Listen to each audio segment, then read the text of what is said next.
feeling so small. Watch the clock ticking off the wall. But tonight I'm letting it go. Spend my coin for sure. I'm gonna be myself, or I could be someone else. No one's stopping me now. Hi everyone, welcome. If you're new here, welcome to the channel. If you're my patrons and subscribers, welcome back, my friends and family. I'm so happy to have you. So for today's video, the reason why this video is coming about in terms of the topic itself is particularly because recently I realized that I had a vision, and at first I thought it was in this reality, and I thought that when I was watching YouTube, I thought I came across a paleontologist who was explaining that when they were discovering genes within old animal DNA, such as dinosaurs, they discovered genes that are very similar to humans and elephants. And elephants carry what's known as a Dombey gene. And basically, a little short story, the Dombey gene basically allows the elephant to become immune to things such as cancer. And when they were discovering this with dinosaurs, they also found a gene that humans actually have, with a gene that triggers illness. And so today, what we're going to focus on is not like parasites or viruses themselves. We're going to focus on the genealogy aspect and the genetic aspect of how a zombie apocalypse could come about simply with your own genetics and your own physical and DNA makeup. So I apologize in advance for a lot of you guys that were waiting. For some reason, the Wi-Fi is achy ever since the wind, really strong wind started coming through Long Island in New York. So I do apologize. But anyway, I do hope you like this video. Don't give this video a thumbs up, a like, and subscribe. It really helps the channel. Don't forget to share this video with others, as getting us out and more public will help allow people to become more educated about genetics overall. So let's jump into this. Hi, Angel. What's up, love? So this is being live streamed on February 20th, 2022 at 9 p.m. Eastern Standard Time. And here's some quick disclaimers that you see on your screen. You can pause the video if you would like to read them. Please keep in mind this video is just for entertainment purposes only and for education purposes only as well. A lot of the information that I can provide to you is research-based, but also information from my own intuition. You can kind of tell the difference when you start to read the data. But no worry about that. I'm here for you, right? All right, so now if you're a little hi BT, what's up, love? So if you're wondering how this is possible and how this could come about, now this is not something that you should be scared of. It's a technological advancement and future of science overall. It's such a great thing, but it's always a slim possibility that we can accidentally trigger a zombie apocalypse. Just for example, a genetic mutation that turns the gene that's dormant back into dominant. And I'll explain what those words mean in a minute. But I just want to quickly kind of explain everything, kind of go break it down step by step, understanding how genes work and understanding everything overall. So the first thing I'm going to discuss is I'm going to bring my whiteboard here. Now, if you just want to go to the part of the tarot card reading, you can jump to the timestamp in the description below in the comment section. Now, if you're watching this live, unfortunately, we are filming while you're watching, so you cannot have the luxury of doing this.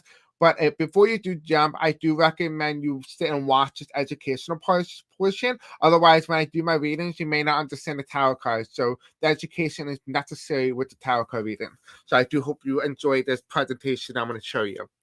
Okay, so here's a little, here's my whiteboard, of course, right? And today I'm going to kind of explain to you how genetics work. Now, the last time a lot of you guys may have understood genetics was probably when you were in high school. And for some of you guys, that might have been quite a long time. And so I'm going to kind of walk you through and understand how genetics work on an understanding basis, a very simplified common man version. Okay, so how do genetics work? Well, I'm going to use different color code bases just to kind of help you grasp what it is that I'm showing you. Okay, so let's take a look. So this is the gene. This is the DNA strand, okay? This is what a DNA strand looks like. It looks like an S with a reverse S, okay? And then both of them share different genes, and in those genes carry little lines, and those lines look like ladders, but those are not ladders. those are DNA and those are DNA genetic. Now I'm starting to see on the screen here that you may have some trouble seeing the whiteboard. If you do have trouble, definitely tell me in the live chat now. If you're having trouble, I can put more lights on. But anyway, besides the point, this is a gene. This is a genetic gene. And the reason why understanding how genes work, it must have come from a vision. So I had a vision about a few weeks ago. Not sure where it came from. I tried looking for the video because I wanted the physical proof to show you guys, but apparently the video does not exist.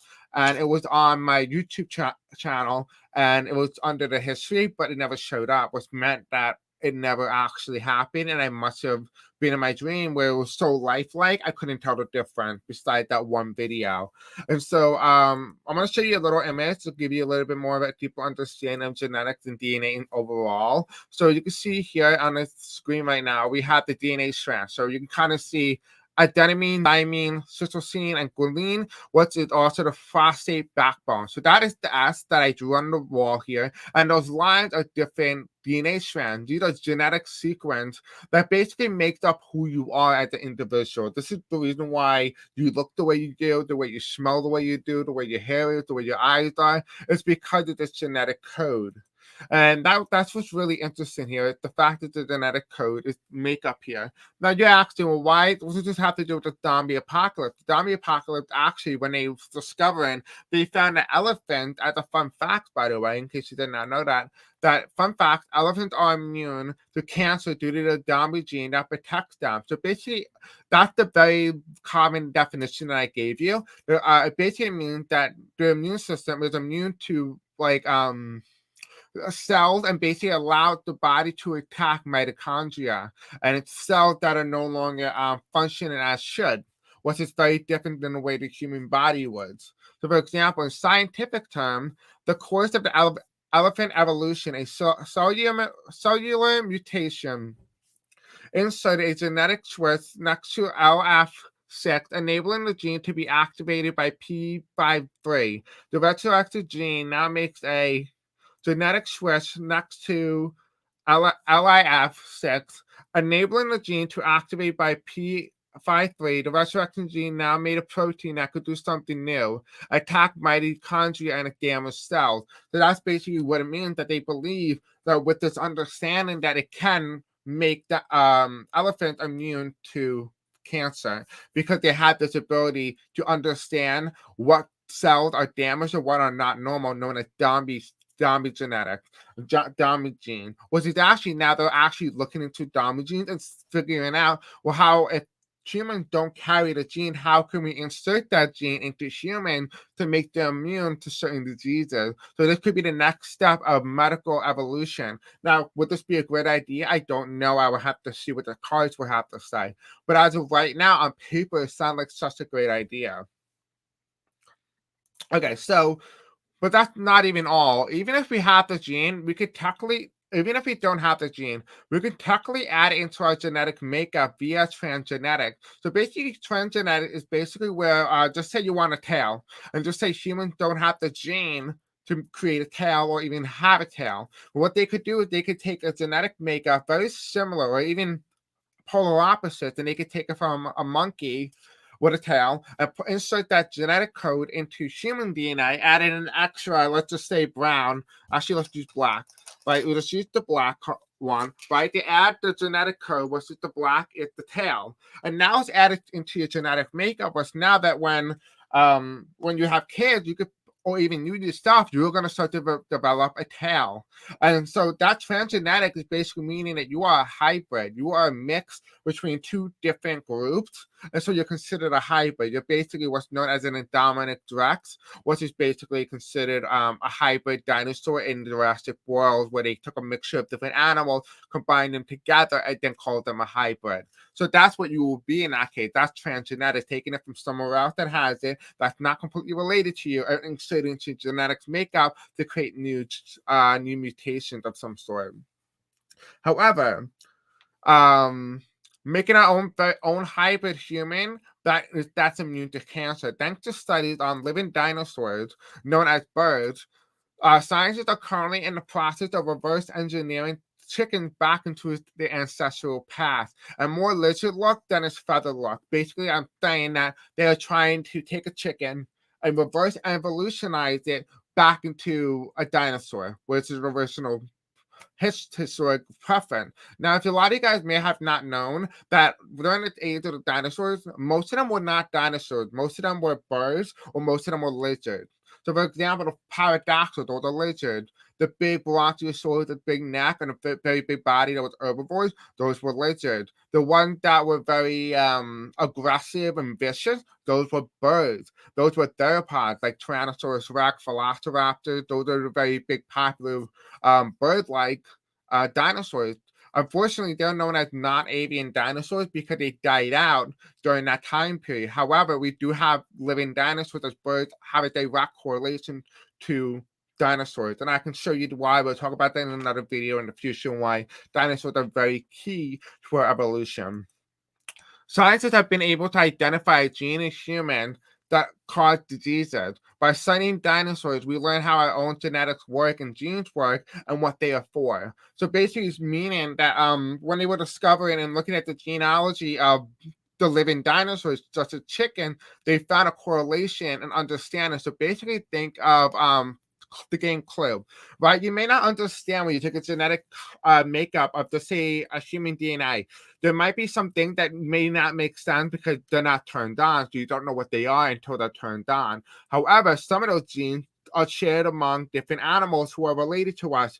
It could be birds as well. We could be related to birds in some way, in some branch where we branched off and became mammals. But we all share one ancestor. But with that being said, a lot of those animals may carry those same genes, but those genes may be turned on, which might be the key for us to unlocking understanding of genetics and how that works and how it comes to be. Another thing that I really want to talk about and focus on here is, let's talk about this. Understanding how genetics work. We already spoke about the DNA and how the DNA can be inserted through transgenetic and how you can create mutation. Another thing that we also need to realize is radiation. Radiation and vaccines and medicine all have an effect on your body. Sometimes viruses and bacteria have such an effect, they can allow, just say, for example, a superhero. Think of a superhero. So I'm going to draw like a stick figure. Okay, do not judge my drawing, but this is just for understanding, okay? So I'm drawing a stick figure, right? And you ever seen like one of those things where you're making your own avatar on like video games or stuff like that if you don't play video games? In your mind, think of a picture of a person and think about different characteristics and features that you want the individual to have, and you have this whole selection. So for example, eyes.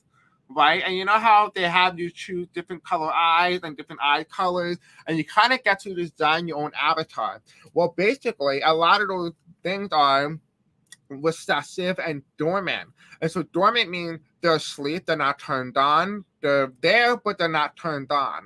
The ones that are dominant are the ones that are being used currently. Those are the dominant traits. For example, let's put, for example, blue-eyed people with blue eyes like me, right? That is a very recessive gene among majority of the population. However, it recently showed up in the record only a few thousand years ago. And so what that means is that it may have been something that we may have had, but it was a very recessive trait or a very dormant trait. I mean, when the time was right, it remerged back up. And so the way radiation would operate was radiation would take any mutation, anyone that could fit into, very similar to an enzyme. So if you don't know what an enzyme,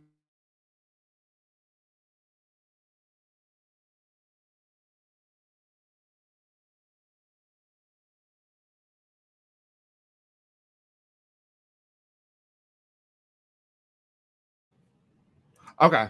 So if you don't know what an enzyme is, the enzyme is basically just like this photo. And in this photo, we have almost like a puzzle and a substrate. Substrate is the natural chemical compound within the human body. However, the product is the reverse. And so basically the product is basically that understanding. So think of it like very similar to it going to the store and buying a puzzle, right? The puzzle is something that can fit, it's going to work. So for example, just say you have a key, you took a key to your house, but you didn't realize if you took your key, it could fit into someone else's lock. It won't fit in all of the lock, but if you try hard enough, you will find a lock that will open the door to someone else's home with your own key that unlocks your home.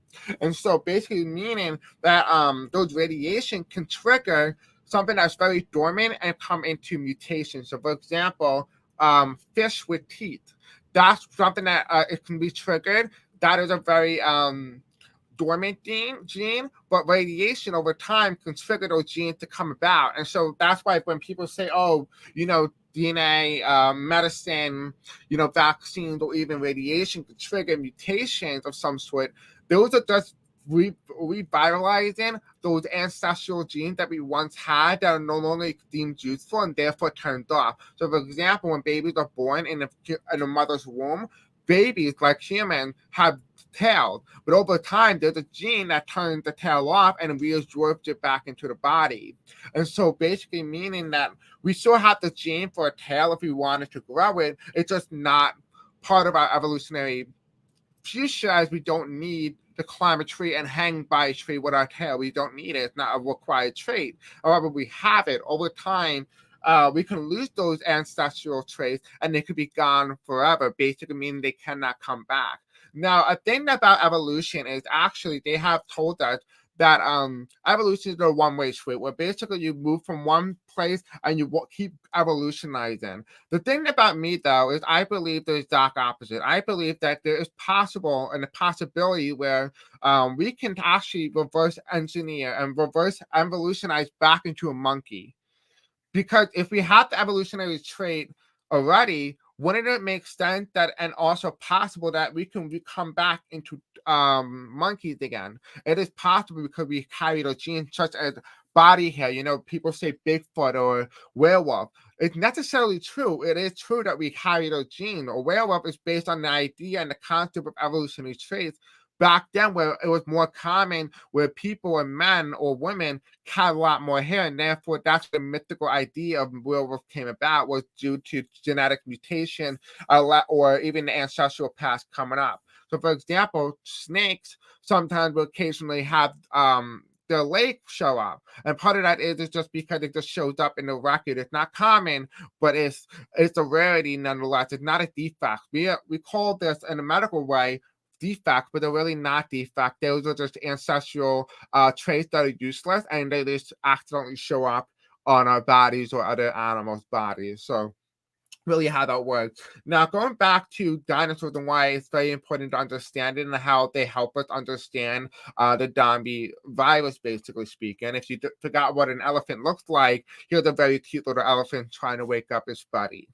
So, anyway, what they have found is that this is a Tyrannosaurus rex, right? This is a dinosaur, and here is a chicken. And you can kind of see over time the evolutionary trait where the theropod dinosaur evolutionized into a chicken. So if you love meat, you would love a dinosaur, because if you curry like chicken, I can only imagine how good the meat's going to taste on a dinosaur. But besides the point, this is a dinosaur. This is the concept that Jack Horner, the paleontologist, proposed to the science world. That what if we took a chicken, the chicken skeleton's on the left side, and what if you reverse engineered it back into a dinosaur? Remember, chickens are dinosaurs by definition. However, they're not dinosaurs because they can't attack you and eat you and stuff like that. That's not a really true dinosaur. That's a Jurassic Park dinosaur. But a dinosaur, in essence, is the look and feel and our idea and understanding of dinosaurs look very different to a modern chicken. And so what they have done here is they already are almost done with the completion of a chicken. So what they have done is they took the big hand, they already inserted, they found a gene, the genome, and by using the sequence and genes in the DNA, that allowed them to be able to create that big arm, that big claws instead of wings, right? What they have also done as well is they've been able to make the human the way the dinosaur sits and change the femur. So instead of it at a certain point on the chicken, it stops growing, right? You ever wonder why your chicken bones only have such small legs? Really, they expand to a lot bigger margin. Now, the only thing that they have struggled with here when coming to this evolutionary trait is that they struggle with the idea and concept of how to put teeth on a chicken. Now, the chicken already had the gene for teeth. But what they don't have is the enamel. So that enamel is very important for teeth, as that is a protective coating that prevents erosion over time. And so that is a gene that they have lost over the evolutionary trait. However, they also, as well, lost the ability to have a tail. So those two genes alone are they're lost. They cannot be brought back. They would have to be taken from another animal and made into a hybrid. So basically meaning that if this is not a true original dinosaur, it will be considered an Indominus Rex or even considered a hybrid. And so that's what's really important here is the understanding that transgenetic can make a dinosaur from a chicken. So here's an image. Now, this is not a real image, but this is an image that was made to very closely resemble what they're aiming for, right? Now, these chickens are very small, and it would make sense for them to evolutionize. So here's another photo where it talked about the fibula, right? The tibula, right? And how they're able to manipulate it in a way by making it go from a chicken on the right side back into a dinosaur using their most ancestral traits. And so what they have found here as well is that they've been very successful at making a chicken leg back into a dinosaur leg, very similar to the way that they used to walk back then. And so they're almost done with their full completion of making a dinosaur. And so the reason why this is very important is to understand the transgenetics. In order for them to bring back that tail and that enamel, they would have to take it from another dinosaur, another animal that has the gene. So, for example, maybe an ox may carry the gene for a long tail, and so they could take the ox's gene and put them in the chicken, and the chicken will now have a tail. But it wouldn't be a dinosaur because they're taking it from another animal and inserting it called transgenic, which is why the reason why I brought this up is how the understanding of dinosaurs and how to recreate them at the same time is allowing us to understand how we can create and evolutionize and how to advance our next step in genetics and understanding how we can go from here in terms of evolution in our future. Hi, Sarah. What's up, love? And so that's a lot of information, so I do apologize. I hope it was very informative. Now we are going to jump into the main part of today's video. And so let's do some tarot, right? I'm sure all of you guys been waiting for that. I hope my explanation was clear and concise and very informative and understandable. So if it was, please let me know for sure, because I want to make sure I do a good job at helping you understand and grasp the concept and ideas of it. That is something that's very important for all of us to understand when listening to what I have to say and what the cards have to say in today's video. Just answering the question here. Could a medicine trigger the gene to turn on? I think that's the question I really want to know right now. Is it possible, theoretically, spirits and angels, for medicine to turn on genes and turn off genes? Okay, that was a lot of cards here. Well, not a lot, but like important cards in retrospect. Okay, so we have the star card. The star card here represents the hospital system, the medical field, right? It talks about like you're taking something and you're healing somebody. You ever seen like where they take water and they put it on somebody and it heals them, or alcohol even? Kind of like very similar to that. That is this card here. That's what this represents. That's the challenge the medical fields, right? The challenge is justice, and that card is reversed. And the reason why the card is reversed is the fact that morals here, moral aspect, right? Well, if we were to get rid of this vaccine, it could harm this many people, even though it's mutating people at a certain rate. And so it kind of gives you the understanding here that it almost feels like there's going to be a dilemma if this was to occur for a lot of people in the medical field, whether or not they want to provide this medical treatment to their patient. And the reason for that is that it comes about the idea, well, okay, so there's a 95% chance you won't turn into or acquire the Domi gene, but there's always a chance that you could be, and that's 5%. 5% just say it's administered to 360 million people within the United States. That's about roughly 30 million people having the Domi gene. And so that's how that will operate in terms of that, high percentage of people. Now, 5% doesn't look like a lot, but it's a lot when you actually put it all together. For example, 5% with 7.5 billion people on Earth would be about the equivalent of 1.5 million to 2 billion overall. So it's a pretty high number as well. It could even be a 500 million. Well, yeah. that would be 500 million. But it's within that range of retrospect. So that's a lot of people overall in the aspect. So it does feel like in some way that they would have to have a dilemma. And so one of the things here as well, additional cards here, yeah, okay. So we have here as well. Again, we talked about the dilemma here. Is it morally right to provide this medical treatment, even if there's no promise that it can cure them? Okay, excuse me, that's the wrong way to put it. It can cure them. The problem with the cure, though, is that it could turn them or even give them the variant or whatever the hell they did, right? This is one multiverse, right? We have here as well, we have the past. Right, this is the past card here. It says whatever we had in the past. So we might have had a scenario very similar to that.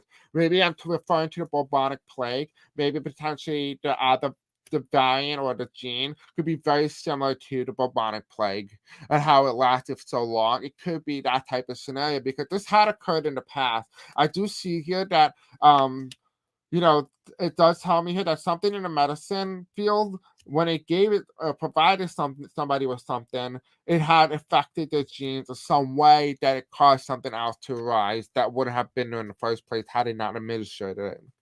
So we have here as well, we have the Two of Cups here, and that card is reversed. And what this card is telling me here, that in the end, they're gonna decide not to administer it anymore if they realize more people are turning at a faster rate than being healed. And so I do feel like in this scenario, they will have to stop it. So yes, it does feel like in some way medicine can have an effect on the way genes work and DNA and overall. I think you do definitely see it in an aspect. For example, if you were to take the gene or the blood of like a beetle or a tick, you may very well become allergic to meat. And now there is a beetle out there, I think in New York and a few other states in the US, and it's spreading wildfire wise. And this tick, if it bites you, you become allergic to red meat. So it's theoretically possible that this could become become a possibility. But there is more than one possibility, more than one avenue that I've stated in this video already. Okay, next question is, how likely is the zombie apocalypse to occur? If so, will we ever get one?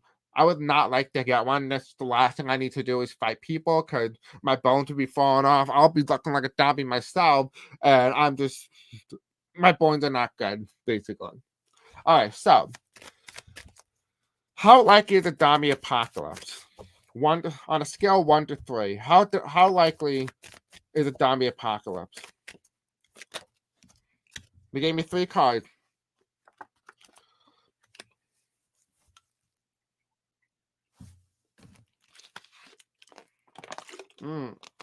Interesting though. Right, I said 1 to 3. We have the Lovers card. This is kind of talking about Adam and Eve here. The story of Adam and Eve somehow plays a role here. Now, remember when I talked about in the past here about the story of Adam and Eve when I was channeling and how the story is very different from the Bible. I'm gonna talk about in another video about truth and the little aspects here, a little understanding. We all come from different planets with different multiverses, and each multiverse has a different scenario in which it happened. And so a little very short little understanding. Hopefully, it does make sense. That basically, think of it this way: a movie, right? You watch a movie. Every movie that you see, every movie with actors in it and people in it, everything that had happened in another universe, in another reality. So that's why when people who are producers, they see these things and they see them in a dream and it triggers something, they are actually been able to take parts of other multiverses and add them into our reality. So we see them as entertainers, things that cannot happen in our world, but it happened in another world very similar to ours. And so that's how you see a lot of actors been able to really take on the role in which they were representing in those movies and TV shows, particularly because they have lived that role in the actual life, which is how they're able to embody the individual and the character themselves. So going back to understanding and unlikeliness, is it how likely is the zombie apocalypse to occur? And talking about Adam and Eve here, we're talking about the story of Adam and Eve. Our story, when it comes to the Bible, is true within its own nature, within this reality, but in many other universes, they were created via a lab. So really, Adam and Eve were hybrids. They were not originally human, and so that is what I got in one of my channeling when I channeled. And so it's hypothetically possible that Adam and Eve could be the brand new version in this universe where we bring in hybrid humans. And so that could be what this means, that maybe at one point Adam and Eve were human, but we could have another version of them known as Adam and Eve under the Garden of Eden, once it's no longer the Garden of Eden. And Eden will be basically the new laboratory area where they have like the habitat for the human, and they will make hybrids. And so it's very possible that that could be what this card means here as well. We have the High Priestess card, and this High Priestess card in reverse kind of symbolizes divine and spirituality and understanding, knowing what's right from wrong. In this aspect here, if it was to occur, it would be because of wrong morals, right? We're talking about laboratory experiments, hybrid human. We're talking about the very wrong morals. So it's kind of very similar to already the storyline of Frankenstein is what it's very similar to. And that it kind of feels like in some way somebody may have been trying to resurrect the dead in some way or some form, but they have forgotten why they shouldn't have done it in the first place. Right? And the question is, will we ever get one? No and yes. That's the thing. We have a no and yes here. What it kind of tells me here that people kind of feel like in their mind in some way that is theoretically impossible, that they're not willing to fight it, to fight the people who are trying to make it possible, if that makes any sense. It feels like in some way or some form, society kind of just brushed it off to the side and say, that's not possible, that's not going to happen. I don't believe you can make it happen. And so that's what it kind of feels like. Society just doesn't care. And then, like I said earlier in the video, it kind of feels like when they do it, it's going to be too late, really. Kind of very similar to what I mentioned earlier in the video with Don't Look Up, right? Sound like what's going on with the fallen angels and humans before the flood. Don't know the story, so I have no idea. If you can bring me up to the biblical aspect, I'm not really that religious. I just only know a few pieces of it. Did you hear about the woman who contracted CDC testing monkeys and got sick a few weeks ago? I wonder if that's related. I have no idea. Send me the link and I can go over it. That would be interesting to know. If you like this video, give it a thumbs up and I'll do a part 2. Okay. So we're not going to do that question yet because we have some people today who are asking questions. So I'm going to put them in right now. Okay. So what would be the best way to kill these zombies? Will they be conscious or literally the living dead? I think that's a very good question. Already early in the video, I spoke about radiation and how if you have enough radiation, right? And if you have not watched my grandmother, grandson paradox, which is actually something that I figured out myself. A lot of it just come to me naturally. I don't look it up. I don't really do much. It just come to me through me and to you guys. And so, for example, we're going to do kind of a similar method. If you need more people understanding, I recommend watch that video, and I'll put that video in the link in the description below. How will you kill them? Radiation, right? When you take an object, remember this is sultanite. It's a solid object, right? Crystals are living beings. They hone in and they have energy, right? When something has energy, it's living. Even if it's breathing or not, by definition of science, we consider things to be living when they're breathing, and we can actually sense or talk to them and communicate with them. What science often tends to forget that these are living as well, as they are atoms and energy. And energy is the living thing. It's an energetic thing. As long as something has energy to it, it's living. And so the reason why I bring this sultanite crystal up is that, okay, so for example, this is solid, right? But no, it's actually not solid. It's just solid because it reflects enough light that makes it solid. We can hold it, we can squeeze it, I can lick it, I can taste it. Those are the type of things that you can do. And the reason how this formulates into a solid object is energy. Energy, when it's heated up. So for example, I'm going to make it more easy to understand, olive oil. Right? You put olive oil in a pan, it's liquid, right? When you heat it up, it becomes faster and it starts to bubble. Those things mean and more energy is being added to the molecule which was already liquefied, and liquid is a solid state in some form. And so when it's being added more heat and energy to it, when it's poured into a container after it's been heated, it becomes solid. And that means because the energy in the molecules are vibrating at such the same rate that it becomes a solid object, right? And so the reason why I talked about the godmother and the grandson is it basically explained how ghosts and spirits exist through that paradox. Is basically that when the grandmother died, her energy left a residue, and that residue is very strong and leaves shadows. But time is irrelevant because it's man-made, and therefore the grandmother is still alive at the same exact time as her grandson. But they don't live in the same universe. But the residue that she left still remains, and that's because the time period overlap each other because there is no time. So basically, 2010 is happening at the same time as 2015. Now, if you are confused, definitely go watch the Godmother grandson video that I made. Highly recommend it. I explained it, I think, really good. So that will give you a little bit more understanding about the best way to kill zombies through radiation. Radiation, when it's vibrating and makes the body vibrate at such a high rate, especially olive oil. If you were to make olive oil heated up at such a high rate, it will start to explode anything that goes in it. Very similar to the way you would put zombies. Zombies, over time, they would get overheated. The energy molecule, which is solid, will start to become liquefied, and when they become liquefied, they will explode. So that's one way that you can do it, right? So let's ask another question, part of this question. Will they be conscious or literally the living dead if they have the zombie gene and the turned on spirits and angels? Okay, well, we have to answer here. Dead, dead. They would be dead. So basically, they would be undead. I really like how the tarot cards just straight up told me, because they're gonna be dead. So yeah. So basically, how is? What are some other ways that you could potentially eliminate these so-called zombies?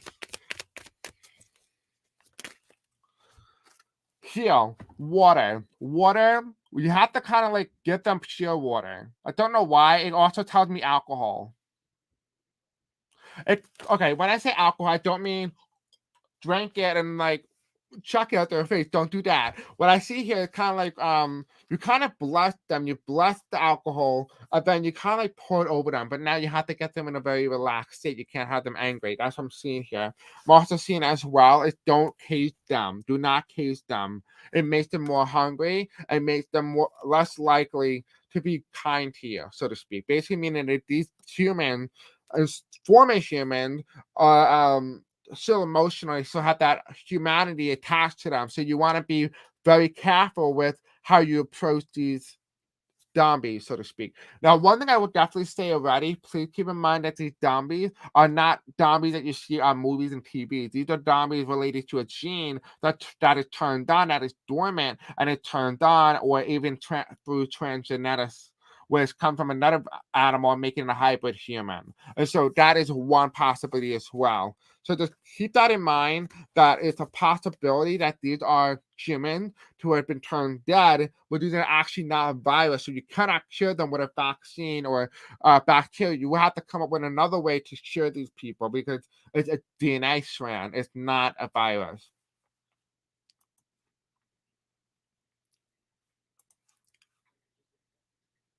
Will it be the best? Would it be?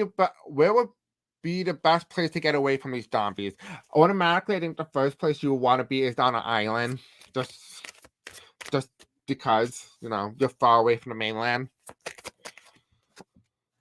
Okay, exactly what I said. An island on an island, because you kind of see here, you can kind of see the water, but even though it's not water, it looks like water. Or a mountain. You could be on a mountain. One of the two.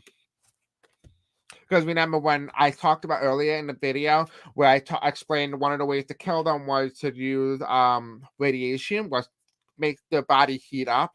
When they travel up to a high altitude on a mountain, it will basically make it very hard for them to be able to move in terms of mobility. So that those would be your likely places. Would be either an island or a mountain.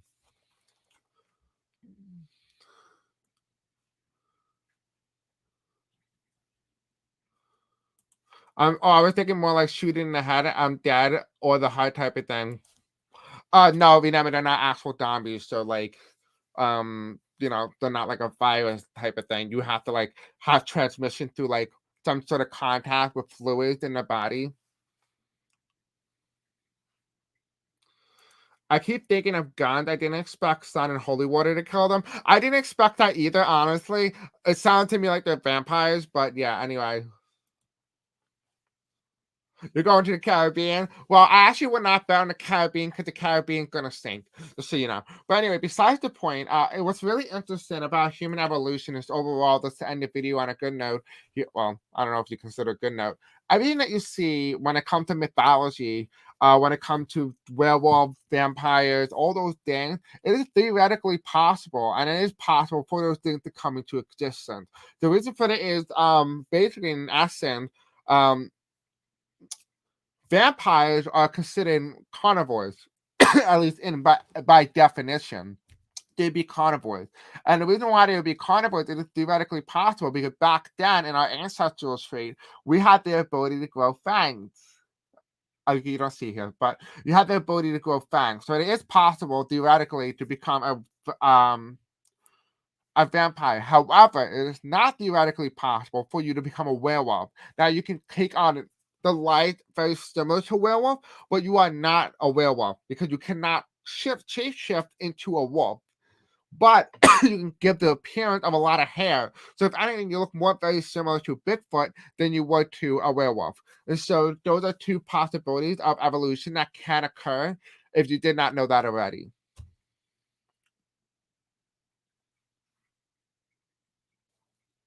I could do a fairy video. That sounds fun. Yeah.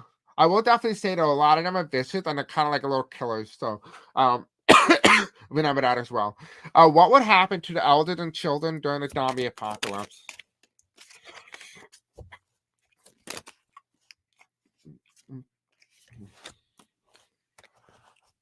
Okay.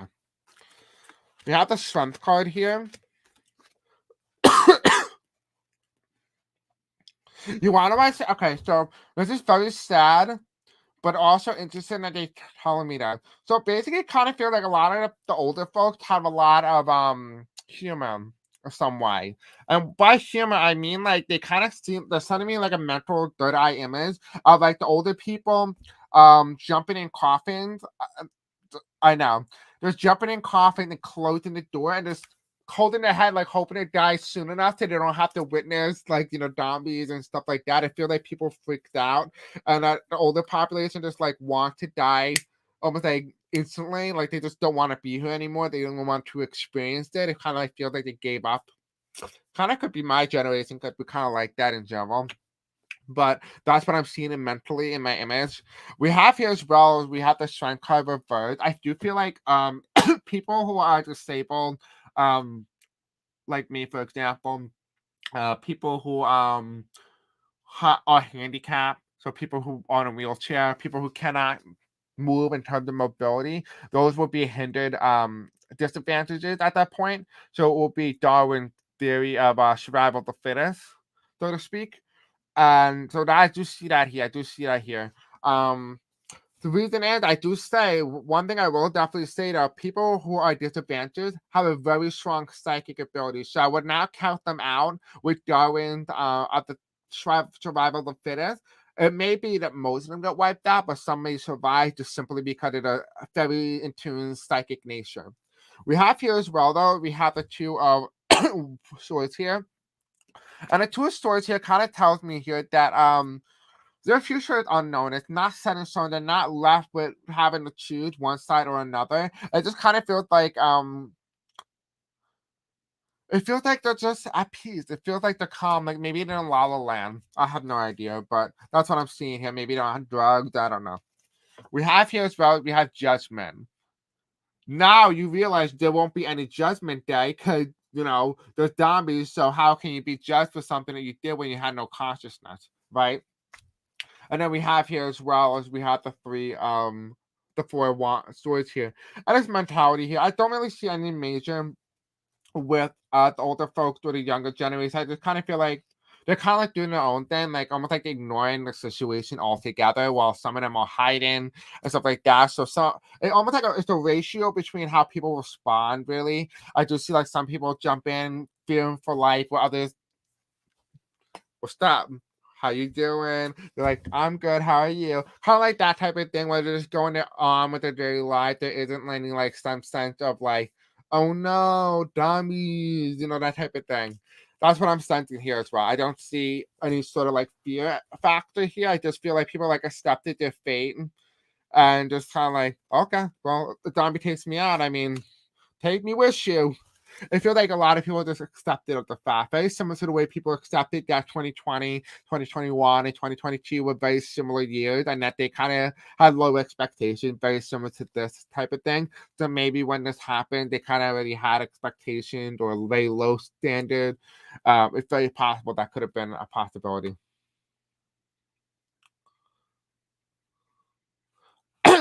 Well, Gen Z and millennial, particularly, like I said, it kind of act like Gen Z and millennial. Like I said, there's older generation. It's probably most likely my generation, but we could take a look just in case because I don't see it happening anytime soon. It will probably happen around, if it was to happen, it'll be around the time I'm 60, which would be by 2060. So, okay, yeah. So, what about the teens and adults, Gen Z and millennials? How would they respond? Okay, so they were here, they were in the card. They kind of don't care.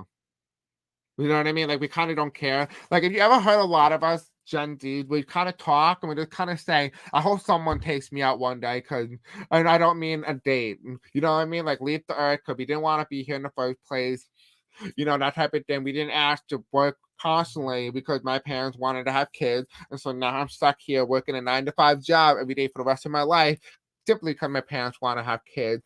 And then they realized by the time they had kids, they realized that they did not even like kids. So that type of mentality here is very common in our generation altogether. So it kind of feels like we will just be very open to the idea, just let's get out of here. Like, I don't want to be on this plane anymore. I don't want to be on this planet. So that's the energy here. Yeah.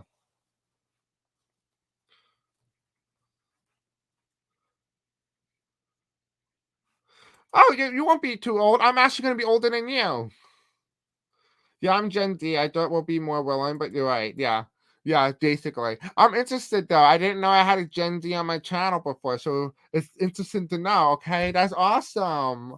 That's really cool because normally, actually, when I do my data on my channel, my analysis, I actually have 65 and older people watching my channel. Majority of them are women, and that's actually, believe it or not, is actually 99.9% are women and 99.9% are people 65 and older, which is kind of interesting data result in terms of analysts and analyzing all my videos since I started my channel. And that was interesting because it really highlights here that my channel is meant to help people within that specific age range and also gender, but it may change over time as I may potentially gain more people. As of right now, I'm still losing, and so that's okay. I accepted that, which is good because I'm able to keep the people who are meant to be on the channel and help them.